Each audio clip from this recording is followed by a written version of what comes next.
You're listening to an Airwave Media Podcast. So a big surprise appears in 1987, and it is a full-page ad in the New York Times from developer Donald Trump. And he takes a shot, without saying the name, at what is President Reagan's policy.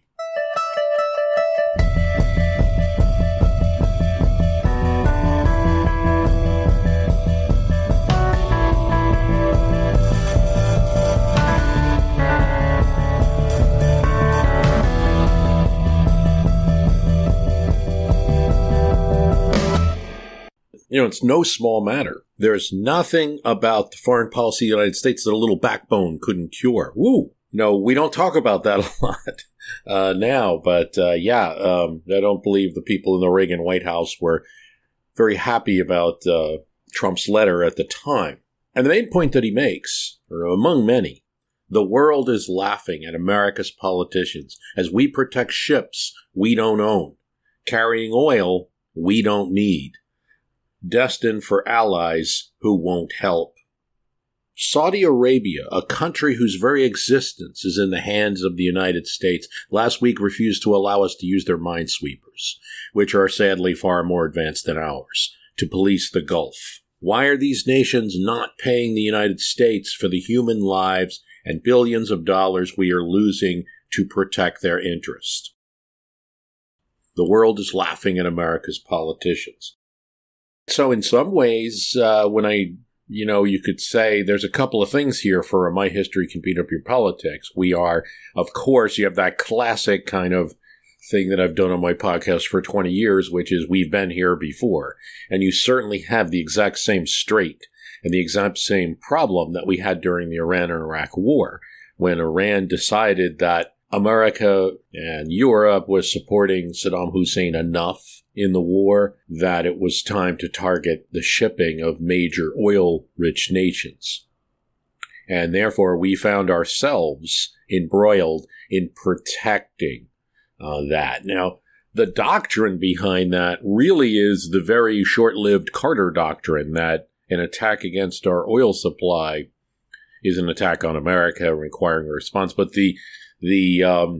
directly, it is an attack on the U.S., or at least it was, especially at that time, because we had just come off of the 1970s and extremely high energy prices triggered by OPEC's really shortening the supply of oil, until that nation, Saudi Arabia, is really one of the leaders in OPEC that got us out of it. In 1983. Well, they didn't just get us out of it. They were tired of holding back on selling their barrels. And the nation wanted money, and some of the princes there wanted money and all of that. So price of oil was lowered through that mechanism. This, now in 1987, Iran's attack on oil shipping was a direct threat. Donald Trump took a decided view against it, or at least insisted, as he's doing now, that allies pay. So this is not reporting you switched your position.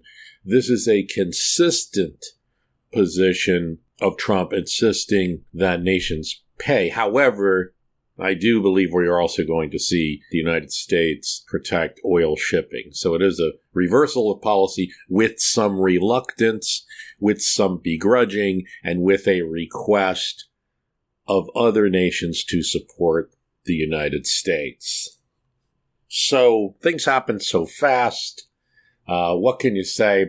And I'll talk a bit about this new Iran war, but I want to continue on Donald Trump's letter. First of all, his letter got some reaction. Ed Koch, the mayor of New York, said everybody has the right to run for president, and so no one should begrudge him that right.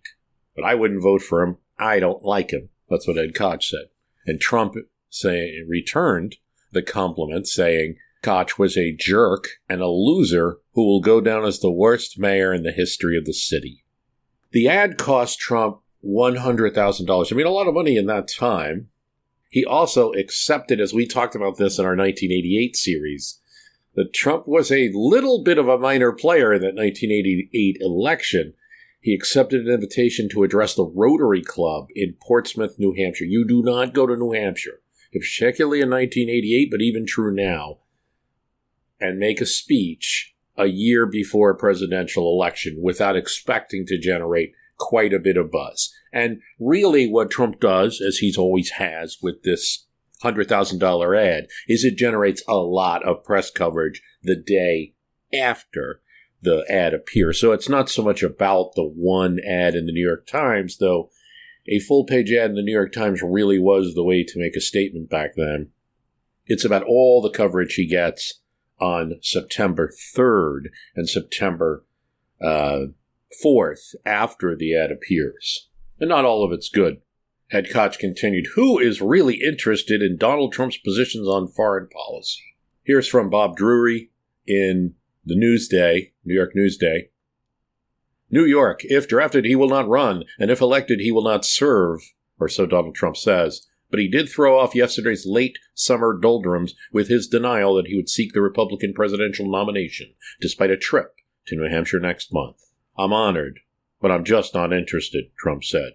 In the next breath, he added that nobody knows foreigners better than I do, and I tell them, if you want the best defense, you pay for it.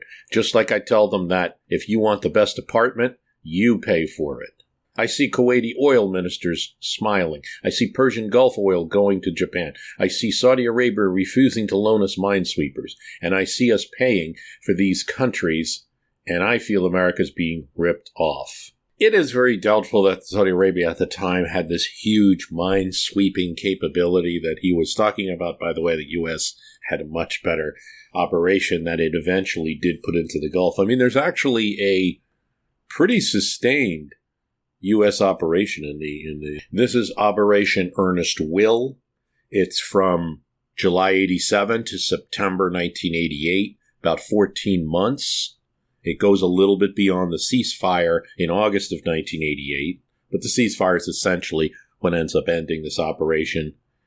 It was at any given time anywhere from 20 to 40 U.S. Navy ships in the Persian Gulf region, guided missile frigates, destroyers, cruisers, amphibious ships, support vessels, helicopter units for mine detection, and special operations with staging platforms like converted barges. There are two incidents worth describing. The Samuel B. Roberts in April 1988 hits an Iranian mine, nearly sank, but it is survived, and we did retaliate for that. Then Operation Praying Mantis destroyed Iranian ships and oil platforms in retaliation to that. Now, it also brings America into a conflict in which there is a significant civilian tragedy because Iran Air Flight 655 is shot down. It is a civilian flight, not a military one. 290 civilians are killed, and we get world condemnation for that act, and we give Iran a little bit of the moral high ground for a few days there in that conflict. And so not a good look. And it's the kind of thing that once the U.S. committed itself, we were involved. So it is I wouldn't call the Earnest Will a war, but I have to say, like, for instance, I have spoken personally with a listener who was part of that operation, who was in the Navy at the time, and said it was one of the most stressful things he was ever in. It was always fear of this, something that would be so damaging like a mine or some type of attack that would sink the ship. As a result, by the way, and I don't want to say it's as a result of Trump's full-page ad, which really doesn't get anything. He does not enter the presidential race. He's not a factor, really, in the presidential race. As we discussed, he does try to get makes a very weak attempt to get the 1988 vice presidential nomination. Makes like a phone call, and it quickly, the Bush campaign doesn't even want to return the phone call to even create a news story out of it. So a couple of things. You have what could be called a war in Iran. It's certainly at least an air war. And that always leads to a question like, doesn't the country rally around the president during a war? And with polls with Trump, I mean, almost this entire presidency, but particularly going into the second year of the second non-consecutive term, we're very much, at least in all the standard things that you can look at in politics, seeing what the other example in history, Grover Cleveland, has to tell us, that a non-consecutive term seems to be treated with voters like a second term, as if it was consecutive, even though you got that break of somebody else in there for 4 years. Meaning that the polls, and we didn't have polls during Grover Cleveland's time, but you did have public opinion. There were ways to be aware of public opinion, and he just declined as if it was that he had been in office for 8 solid years and people were tiring of him. It started to happen in his first year when he wins in 1892. And so the only other example you have is that. And so that's one thing. Like, it appears to me that non-consecutive terms are turning out to be the same as consecutive 2 terms. This is treated like a second term. Trump's anywhere, depending on what opinion polls you read, around 40 to 42, 43% approval. And that's even including polls like Rasmussen that were very favorable, usually very favorable towards the GOP, and uses certain different methods, like high reliance on internet voting. You're not seeing this like rise in support for the president. You're not seeing this rally around the flag. And I think it's one function of the way politics has fragmented so much, that there is the possibility that you could have a war and it's really like one president's war versus the whole country going to war. And I think you're just kind of seeing that right now. Not well explained. People don't see the rationale. Yes, there are always like reasons you can grab, but they seem to be after the fact.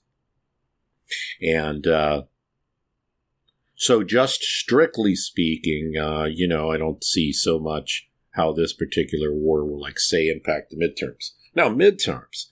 Early on, and I'm going to either rerun some episodes about midterms. This is a midterm year, 2026. We're going to have new episodes on midterms as well. It's usually the case that midterms go against presidents, but how many times have I said it that doesn't always happen? And you particularly see things where a incumbent is aggressive and active, constantly doing stuff, where maybe you can stave off that midterm a bit. Or if there's some overriding other issue. You sort of saw that in 2022, where Biden didn't lose as many seats, the Democrats didn't lose as many seats as was expected. And that was, because partially you had the issue of the Supreme Court decision over abortion. Now, 1970, Nixon goes on the offensive during the midterm. On the offensive. And he thinks he was a failure. That's how he records it. But in reality, compared to your average presidential midterm, Nixon doesn't do that badly. It's just he wanted to gain seats. And he certainly didn't do that. But he didn't lose as many as some other presidents have, especially presidents that came later. Clinton, Obama, huge losses. Bush in 2018, huge loss. So the 1970 election is more of a blip. Democrats already had control of the House. They retain that control and gain a few seats. Not a big deal. And that's partially because Nixon as an incumbent was very active campaigning in those midterms. But it's doing it right, pushing the issues, doing things that resonates, because presidents just going out there and campaigning, as I like to call it, bringing the presidential windbreaker out. We saw that in 94. We saw that in 2010. That's just, the president's being partisan. But doing things that dramatically change the issue. The other thing about a midterm is that the opposition does not have to be unified. The opposition, the reason they're opposing a president does not have to be unified, and they don't have to be consistent because they're the opposition. So in 1970, when Nixon was when you had the midterm against Nixon, you had some people who were like waving American flags, riding in fire trucks. Humphrey, having lost to Nixon in the presidential election in 1968, runs for Senate in Minnesota and kind of does this wrapping himself around the flag. So you have people trying to like out-patriotism Nixon. And then you have others just running a traditional campaign, and some liberals running very strongly against the Vietnam War in a traditional way Democrats were expected to. You have both those things culminating in a gain for Democrats. Good TV ad at the end of it. We did I'll rerun that 1970 episode. The ultimate example's 2002. So between the circumstances, you had 9/11. And you had to run up to a war. You had the absolute issue on the table of patriotism. And I would argue that direct attack on candidates if they didn't support the Patriot Act, which later became very unpopular if you're keeping track. No one knew how long that Patriot Act was going to last for, and that authorization for war in Iraq, how long that was going to be used for. At the time, it was a patriotism test. And people like Max Cleland, the senator from Georgia, went down. You also lost, because of tragedies, there were 2 Democratic senators that died, Carnahan and Wellstone. And Democrats were unable to keep those seats. So 2002 ends up being a rare gain for the party that's in the White House, both in the House and the Senate. So it can happen. And you're likely to say, well, okay, that was a war situation. The president framed the midterm about support for America during the war on terror. So we've got a war now, and that could be the same. And it's true, but it's not. It's not universal. It's all in like how you do it, how it's framed, American support for the war that you're engaging in, which at the time in 2002 was very high. This is not. The midterms of, say, 1966, as America's entering the Vietnam War, terrible. The midterms of 1942, bad for the party in the White House. The midterms of 1918, bad for the party in the White House. And I'll go back to 1862, bad for the party in the White House. Why am I using these years? I could even say 1898. Why am I using these years? Because they're years that American troops are engaged in war. That 1942 is particularly fitting. You'd think World War II, everybody's going to rally behind Franklin Roosevelt. But it's not true.